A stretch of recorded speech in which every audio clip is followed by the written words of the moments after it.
Good morning students. पिछली class में हमने एक्सरे डिफ्रैक्शन के लिए जो ब्रेग विधि इस्तेमाल की गई है उसको यंत्रीकरण जो आपके यंत्र है वो हमने देखा विस्तार से, और इसी के ऊपर जो है पहली विधि ब्रेग समीकरण आधारित है।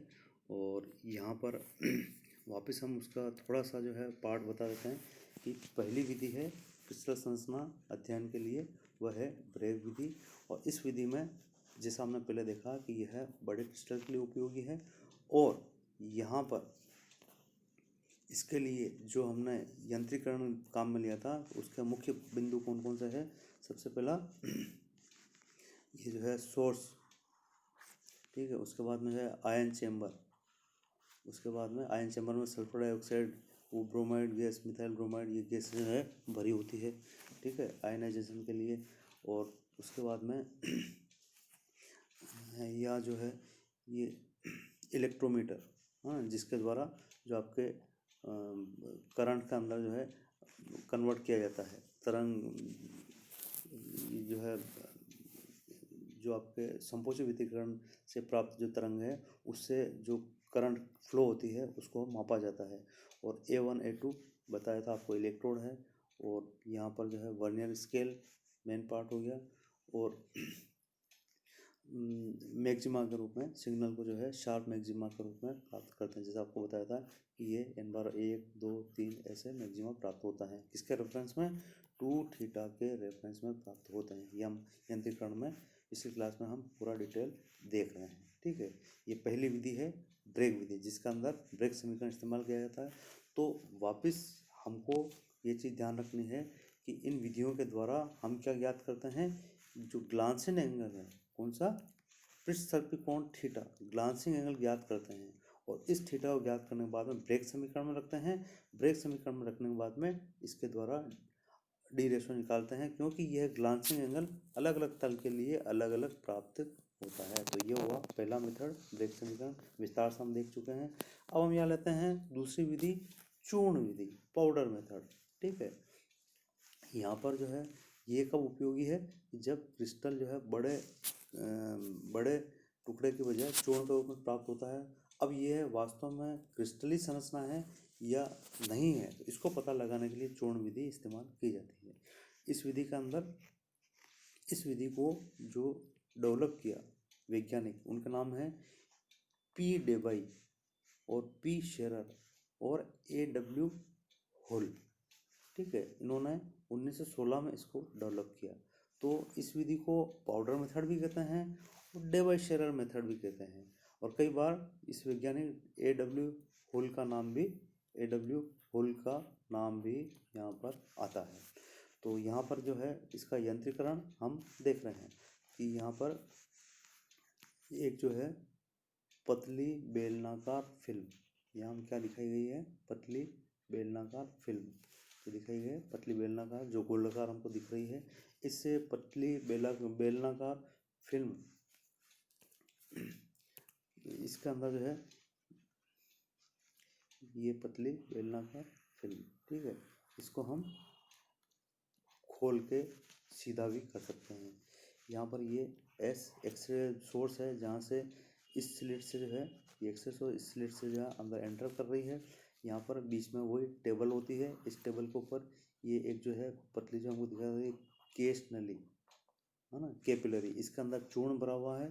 तो यहाँ से ये एक्सरे यहाँ एंटर करती है, इस पर टकराती है, टकराने के बाद में ये परावर्तित होकर ये जो आपको वर्नियर स्केल है इसके अंदर जो एनालाइजर है इसके अंदर प्रवेश करती है। और इसके बाद में अब हम यहाँ पर जैसा पहले बताया कि ये जो एंगल है थीटा, ये जो एंगल है थीटा, पृष्ठ सर्पिकोण थीटा, ये हमको याद करना है, ये हमको याद करना है। ज्ञात हो जाए और थीटा किसके रेफरेंस में होगा, संपोषी व्यतिकरण के रेफरेंस में होगा। और वो कैसे पता लगेगा कि स्पेक्ट्रोमीटर के अंदर जो आयनाइजेशन चैम्बर में है, तो जो आपके इंटेंसिटी है पीक की या सबसे ज़्यादा करंट प्राप्त होता है, तो उसके अनुसार जो है जैसा पहले होता है तो इस प्रकार से पीक प्राप्त होते हैं। तो वो एंगल के रेफरेंस में, इसके रेफरेंस में 2θ के रेफरेंस में होते हैं, ठीक है। तो यहाँ पर जो है थीटा ग्लांसिंग एंगल हो गया L1 और L। अब यहाँ पर क्या है कि हम जो है केस नली के अंदर पाउडर रख के उसके बाद में इस टेबल को घुमाते हैं, वर्नियर घूमता जाता है और ये घूमता जाता है और ये एंगल हम नोट करते हैं, ग्लांसिंग एंगल नोट करते हैं, जिसके ऊपर अधिकतम तीव्रता सेकेंडरी रेज की प्राप्त होती है या करंट अधिक प्राप्त होता है। अब क्या करते हैं कि यहाँ से इस फिल्म को खोल दिया जाता है, पतली जो है जैसे आपका टेप होती है ना पतली स्ट्रिप, उसको खोल दे तो लंबी जो है दिखाई देगी आपको, तो गोलाकार को खोलने पर ये स्ट्रिप लंबी हो जाती है और खुलने के बाद में ये हमको इस प्रकार की प्राप्त होती है, या जैसा हमको दिखाई दे रहा यहाँ पर दिखाई दे रहा है। ठीक है, तो उसको खोल दी। ये सिरे जो है, एक सिरा ये है, दूसरा सिरा ये है, पहला सिरा ये है, दूसरा सिरा ये है, ये आपके जो है ये आपके सेंटर पॉइंट है। अब यहाँ पर क्या है कि संपोषी वितरण के लिए इस सेंटर पॉइंट से दोनों ओर समान दूरी पर पहली ये आपको जो है लाइन प्राप्त होती है, किसके लिए? संपोषी वितरण के लिए।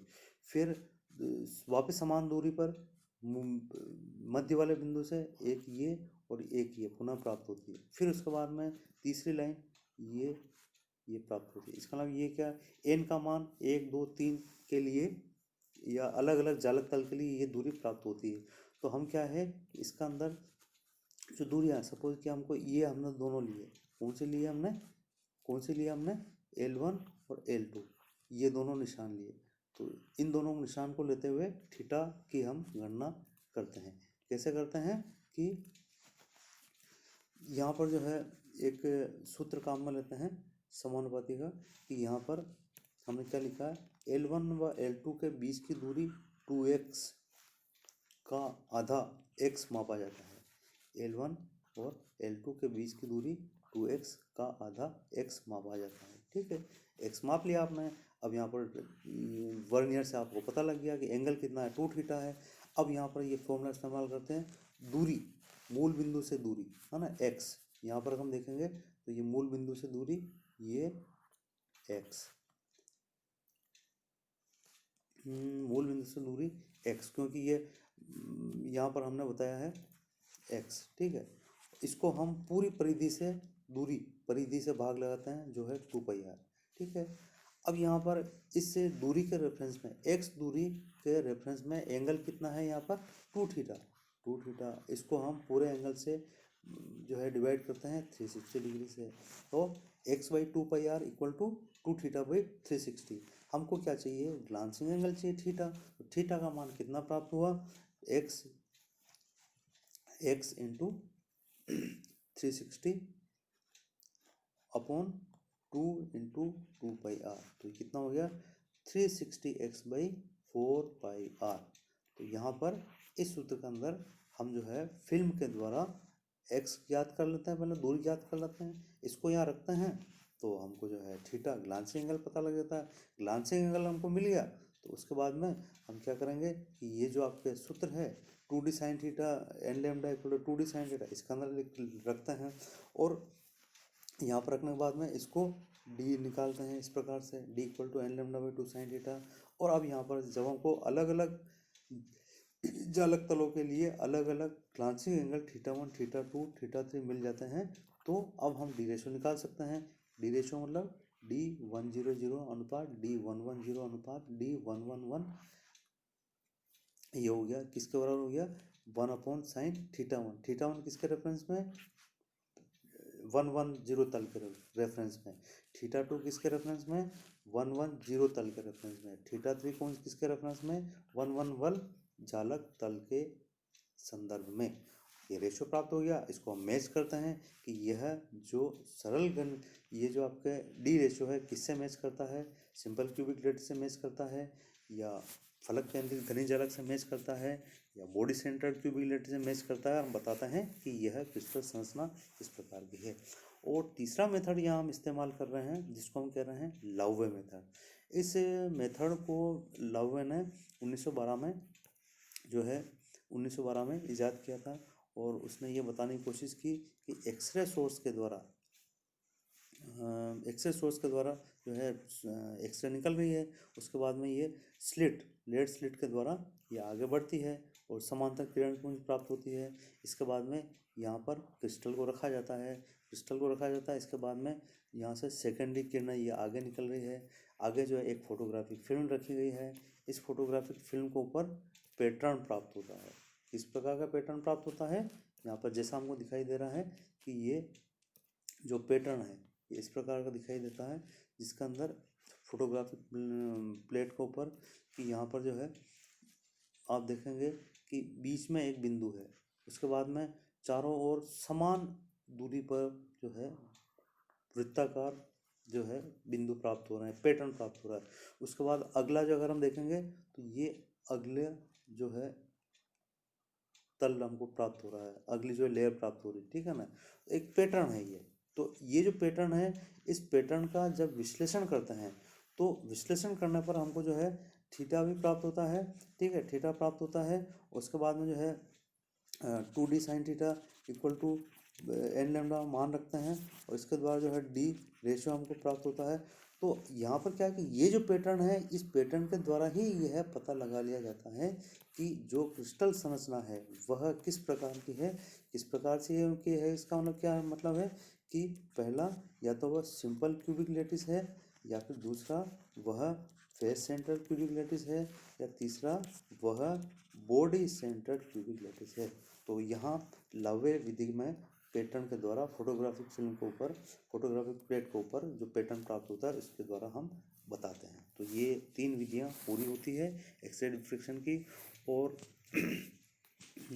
इसकी खास बात क्या है कि एक बार जो है जब हमको पता लग जाता है, पहली 2 विधियों में पता लग जाता है थीटा ग्लांसिंग एंगल, उसके द्वारा हम जो है ब्रेग समीकरण मान रख के क्रिस्टल संरचना को बता देते हैं कि वह 3 में से कौन से प्रकार की है, और लावे मेथड में पैटर्न के द्वारा दिखाया जाता है।